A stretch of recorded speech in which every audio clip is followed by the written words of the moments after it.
was younger and I was an aspiring basketball point guard with poor shooting skills and limited athletic ability, I once saw this video from former NBA great Ray Allen in which he detailed this game he played with himself to improve his shooting.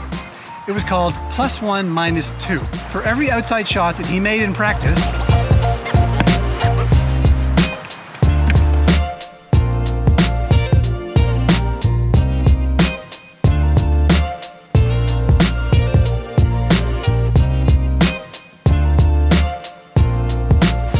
he would give himself 1 point. For every shot he missed, he would take away 2 points. The goal was to get to 10. I don't think I ever made it to 10. Recently, I found a way to apply this game to urban cycling.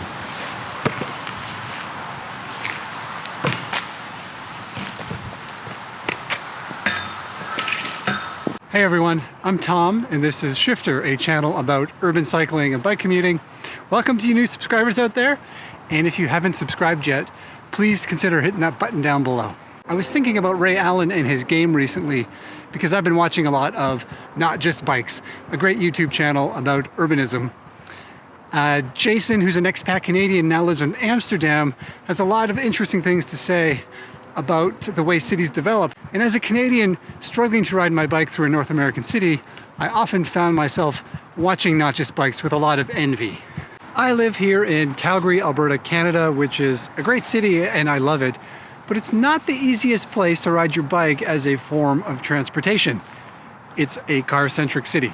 And often as I'd ride through the city, I'd find myself keeping a kind of tally as I rode. The things that made my life on a bike easier and the things that made my life more difficult or even dangerous. And as this tally was building in my head, I couldn't help but think about that old Ray Allen game, +1 - 2. So this gave me an idea. So I messaged Jason in Amsterdam and I suggested that we play a game of +1 - 2 Urban Cycling Edition. For some reason, he agreed to it. So here's the idea we came up with. We'd each do a very similar ride in each of our cities. Me in Calgary, Jason in Amsterdam. We record the whole ride and then we go back, look at each other's video, and we score each of those cities on the +1 - 2 scale of bike friendliness. Whenever we saw something bike friendly, it gets a 1. Whenever something made it difficult to ride a bike, it's -2. We decided on a common errand that both of us do sometimes, and it is going to the hardware store. So each of us found a hardware store about 10 kilometers away from downtown, and we'd each do a similar ride from downtown out to a suburban hardware store about 10 kilometers. Then we'd swap videos and we'd compare the two cities. After we swap videos, we're each gonna make our own video. We're each gonna score each city in the way that we see fit. I haven't seen his final video yet, and he hasn't seen mine. We don't really know how we're gonna score each other's videos, but that's the fun of it. We'll be discovering it at the same time you do. So I hope you watch this video and check out his video as well. I think it's gonna be really cool to see the differences, and we'll have different observations and different insights, and hopefully we'll all learn something out of it. All right, I'm gonna start with Calgary. Here we go. Off we go. Hello, forehead. Yes, that is my forehead. We are leaving from the downtown library, headed towards the suburban hardware store, Home Depot. Off we go. Here is the first intersection and the first points to be scored. This is a +1 for a separated bike lane. This lane's great. Separated bike lanes are the best because they're safe, and more importantly, they make me feel safe. Perception is almost as important as reality in these situations. And we come upon our first -2 because that nice separated bike lane just ended and it dumped me onto this weird sidewalk bike lane hybrid, which confuses everybody. And then I'm giving it another -2 here because it forces me back onto the road in a weird, kind of dangerous spot. And even if you take the sidewalk to the end, it dumps you into this intersection onto the road, which is just as dangerous too. So that's just weird. So it's losing points there. Turning back onto a bike lane here. So that's a +1, a separated bike lane again. And these are nice. These bike lanes did not exist 10 years ago in my city, and it was way harder to ride a bike downtown. So I'm very grateful we have these, and I'm happy. Here's another +1. I'm pointing up there at a bike light. This recognizes I'm waiting at the intersection, and just acknowledging the fact that cyclists exist is worth a point. Here we go. This is a nice urban district in my city. It's vibrant. There's lots happening. Oh, there's a friend. I waved at a friend, so that's nice. And we come, look at there's scooters along here. There's lots of people on the streets, so it's a nice summer day. It was a pretty pleasant ride, but I'm So I feel very lucky to have these in my city because they were not here not that long ago. Anyway, I'm giving it a -2 here because I have to turn left, but there's no real accommodation for turning left here. So you have to sort of do this weird, janky left turn and then sort of get off your bike even and twist it around and wait for your turn. So that's just weird. So I'm punishing it for that. But we're off again here, and I'm going to give it another +1 because this is another separated bike lane. This is fairly new, actually. I had a video about this a couple of months ago. Not every cyclist likes it. It's pretty narrow, but 3 years ago, there was nothing here. So this is much better.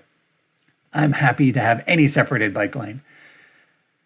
But of course, I'm going to take -2 here because the barrier between cars and cyclists just disappears here. I don't really know why. Just suddenly it's not there, and it turns into a painted bike lane. And as people like to say, paint is not infrastructure. So yeah, -1 there. So this is a nice urban district, and we'll just wait for the light to turn here, and off we go again. Again, this is a nice, oh, look at this, a bonus point. Did you see that little red car with a Dutch bike on the back? I'm going to give a point for that. Just the presence of a Dutch-style bike in the city, even if it's on the back of a car, is worth a point, right? Sure, we'll take it. We'll take what we can get. So here we go on this nice lane. This is a great district, mixed housing. It's a real mix of uses, very walkable. And I'm giving this a point too, +1 for the transition between the separated bike lane and the multi-use pathway. A lot of transitions in my city are pretty terrible. This one's not bad. And I'm going to give it another point for the presence of a multi-use pathway. It's not ideal mingling with pedestrians that way, but it's better than mingling with cars. And look at this, another +1. This is a temporary bike lane installed during COVID to give more space for social distancing. So great. I mean, it makes me feel safe, even if it's the little plastic barrier there is just kind of a nice little psychological barrier more than anything. But also, most of these lanes are being removed as COVID eases, so that kind of sucks too. But I'm not going to punish for that because here we at the end of these safe bike lanes, that's -2 for dumping me into the street and forcing me to fend for myself. 2 signs coming up here. There's one, a share the road sign, and then this, a blue sign indicating a bike route. But there's no actual on-street infrastructure. It's just signs. So I'm actually going to give it -2 because a sign is just a sign. It doesn't help you at all. And oh no, -2 for the dreaded Sharrow sign. That sign on the road there, that markings on the road indicate a shared right-of-way, a Sharrow, which really is a way of encouraging cyclists and motorists to share the road. But studies have shown that most people misunderstand what share the road means. So I actually think those things are worse than nothing. So I'm taking points away for that. All right, here we go. Here's another thing. 40 kilometers, see that speed sign, 40 kilometers per hour sign. Recently, my city lowered the speed limit on residential roads from 50 to 40, which is great, but also it should probably be 30, but city council chickened out. So there's a mixed bag there. Now, here we are on the worst street in my city. This is probably what strong towns would call a strode, a mix of street and road, and it's terrible for everyone. And I'm not riding my bike on that street. I will be killed. So I am forced, unfortunately, to ride on the sidewalk, which technically is illegal in my city, but I don't want to die. So sorry, please don't give me a ticket. I'm just trying to get to the hardware store. But as you see, I'm carrying on this sidewalk for a while. Not the best. I'd love to get off this because I don't want to break the law. So I'm turning off here, trying to find a parallel route to that horrible strode, but also -2 because I actually, as you'll see here, I can't find a parallel route at this point. So I'm actually forced to go back onto that sidewalk. Sorry, pedestrians. I love you. You guys should have priority everywhere, but I need to stay alive here. So I'm back on the sidewalk. Sorry, pedestrian. Here we go. There, and now I'm starting to find a parallel route. So I'm feeling generous, so I'm going to give that a +1 just because I managed to find a route parallel to the strode. This one's marked with blue signs as a bike route, but again, it actually has no infrastructure other than a blue sign. So whether you consider that a plus or not, I don't know. I'm going to give it a point. I gotta give points somewhere here. And then at the end of this, it dumps me onto a busy 2-lane road with no accommodation for bikes. So I'm saying -2 for this one as well. But I'm just going to scooch up here a bit and then take a left. And this is a weird one. I'm going to give this a +1 because it's a protected lane. But I actually don't think this was for bikes. I think it's because the city failed to build a sidewalk here, or someone failed to build a sidewalk. So they sort of set this weird thing up to accommodate cyclists, -2 because There's a wheelchair ramp there, which is great. We need wheelchair ramps, of course, but also it's a weird one and makes it dangerous for me. I had to go into the streets, also -2, because pedestrians are actually using this weird thing, and there's no room for all of us. So I had to scooch into the road, which is kind of dangerous. Again, this thing's weird. I actually think it's for pedestrians, but I'm using it. And sadly, here I am back onto this horrible strode, onto the sidewalk. I'm sorry, pedestrians. I'm sorry, but I am not riding on that road. And here we go. I'm going to avoid this pedestrian by crossing the grass and jumping into this shopping mall parking lot, -2, because parking lots are the worst. But I'm almost at I can see the hardware store from here. Oh, look, another cyclist in a parking lot. But what I do know, see, there's a nice -2 because there's a gorgeous pedestrian overpass above me, but also there's no ways to take bikes on that, as there's a video I did recently. But there is one here that I can ride my bike over. So I get a +1 for that, but maybe a -2 because this is a horrible one. It's super narrow and really hard to ride across. And it's just kind of ugly. And I actually passed right here 2 people smoking crack, which is not great. I'm not judging them, but they were nice enough to offer me some. So, that's very nice. Here we are in the hardware store parking lot. We've almost made it to the destination. And look, there's even a bike rack, +1. The hardware store has a bike rack tucked in behind these forklifts here. So yeah, thumbs up. We made it and we are alive. All right, that was 10 kilometers from downtown to a hardware store in Calgary. Let's check out a similar route in Amsterdam.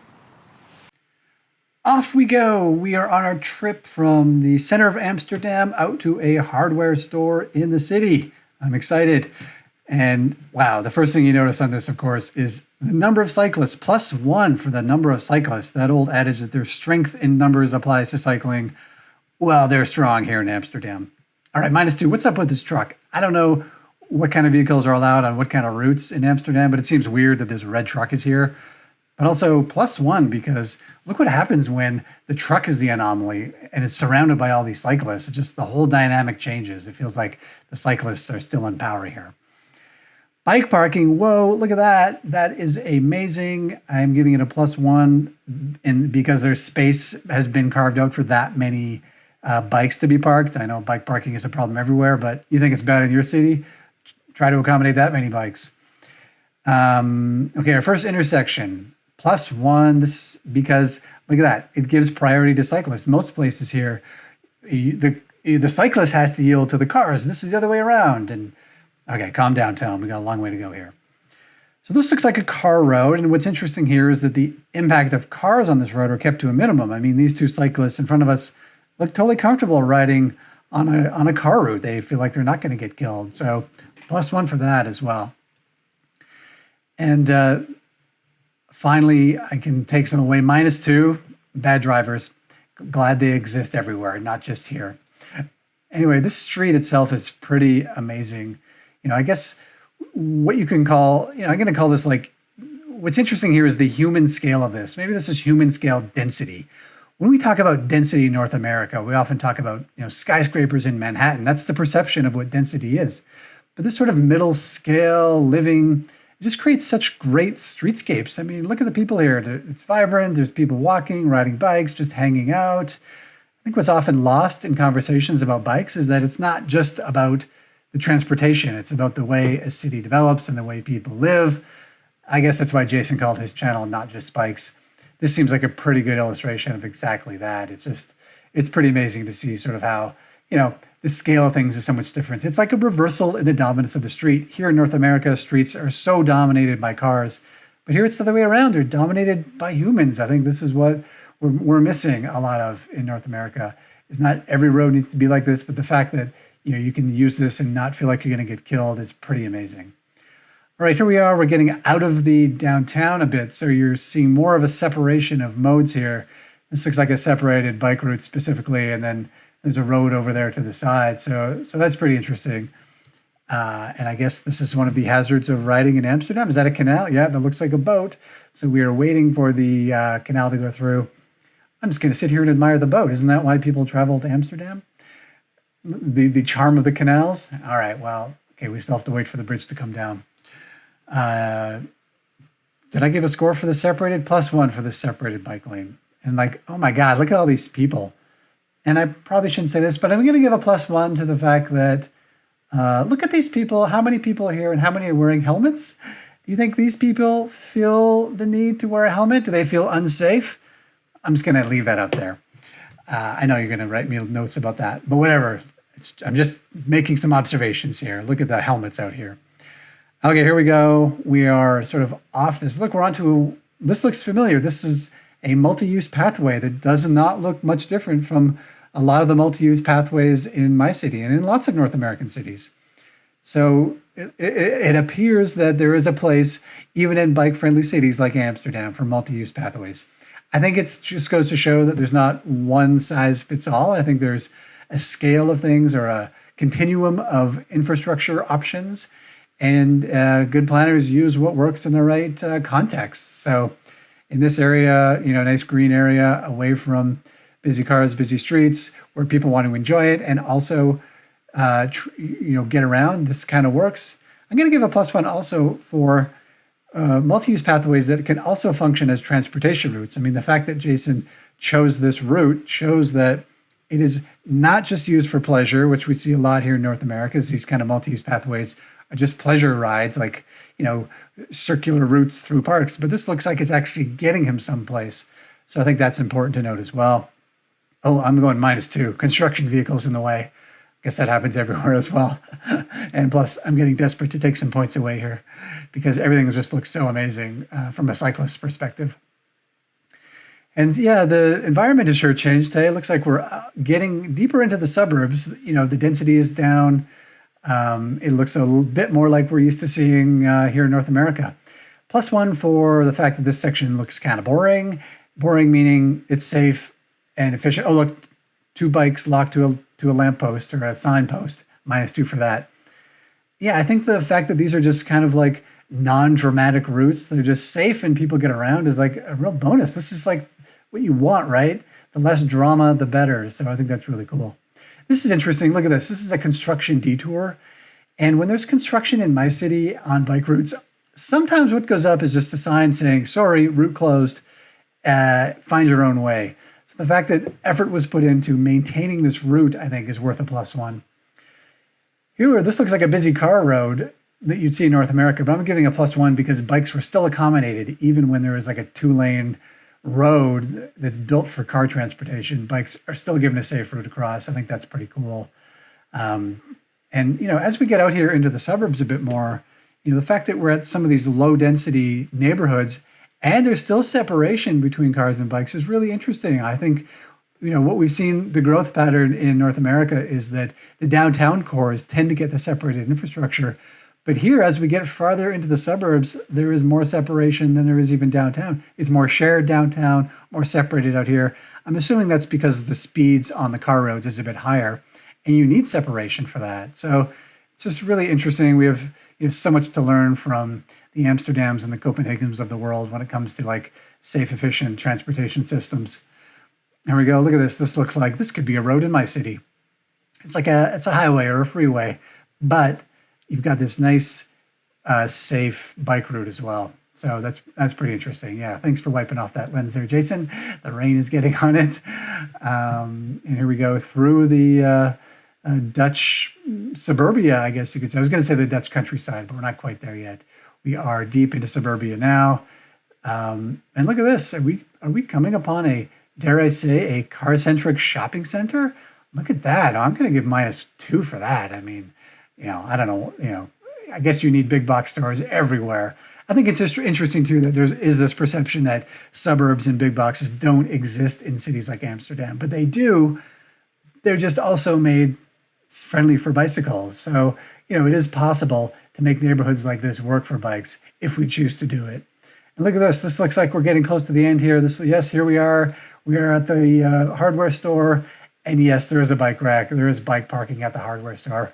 And we have made it safe and sound. Wow, that was an interesting journey. Well, there we go. 2 similar bike rides, but 2 very different experiences. It kind of blew my mind how different it is. I think we could spend days and days talking about the differences here. Before we dive into things, let's look at the score. Final score, +1, -2, Urban Cycling Edition. Here we go. Calgary, -23. Amsterdam, +6. Wow, Amsterdam. Those are some Ray Allen type numbers. Very impressive. You know, given those scores, it would be really easy to just dump all over Calgary because it scored so poorly compared to Amsterdam. But keep in mind, Amsterdam is probably the most bike-friendly city in the world. And I'd say Calgary is a aspiring bike city. It's very typical for North American cities, and it's only recently started thinking about bike friendliness. So it's got a long way to go. And one key point I wanted to make too is like both are great cities. I mean, both, you know, I'm making my life here. I love Calgary for lots of good reasons. In those somewhat silly rankings of the most livable cities in the world, Amsterdam and Calgary always rank very highly. You know, both are clean, safe cities. They've got great public parks. There's art, all the good stuff about cities. But as you can see from those videos, the way they've developed a sense of urbanism and especially urban transportation is very different. And I think when you look at those differences, clearly it comes down in almost all cases to one thing, and that's the value we place on the private automobile. It's just here in North America, we have built our city around the automobile, and in Amsterdam, that is not the case any longer. They have built the cities around humans. And this is not a genetic thing. People often think of Amsterdam or Copenhagen as being like, people are born on their bicycles, it's part of the DNA, but I don't think that's the case. You know, these are decisions that are made every day. Actually, what I found most interesting about those two videos is not the differences so much as the similarities. Urban cycling conversations here in North America often come up with this problem where whenever you mention a city like Amsterdam or Copenhagen, it's a conversation stopper. There's this tendency to think that those cities over there in Europe are just, they're like from a different planet. There's just nothing that we can take from them. They've developed differently. There's no way that we can take anything from those cities. But I think what you see in these videos is there are a lot of similarities between them. You know, Amsterdam has a long history of cycling, but it's not ancient.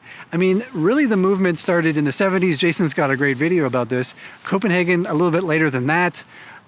Seville, Spain, even later than that. And look at Paris these days. 4 years ago, it was not a bike-friendly city. Today, it's been almost completely transformed. So these things change. It's not, you're not predestined to be a car city or a bicycle city. But what I noticed when I see some of those scenes, especially as Jason got farther out of the downtown core, you know, the suburbs look similar in Amsterdam as they do here. The difference, though, is that their cycling is valued and it's prioritized. So people are given an opportunity to ride their bike, and when that choice is easy and convenient, people tend to make it. So what I'm taking from these videos is this idea that it's never too late for any city. We just have to decide what kind of future we want. So there you go. I hope you enjoyed that. I really found it fun and enlightening. I can't wait to check out Jason's video myself. Make sure you subscribe to his channel as well. And thanks for watching. I hope you got something out of this as well.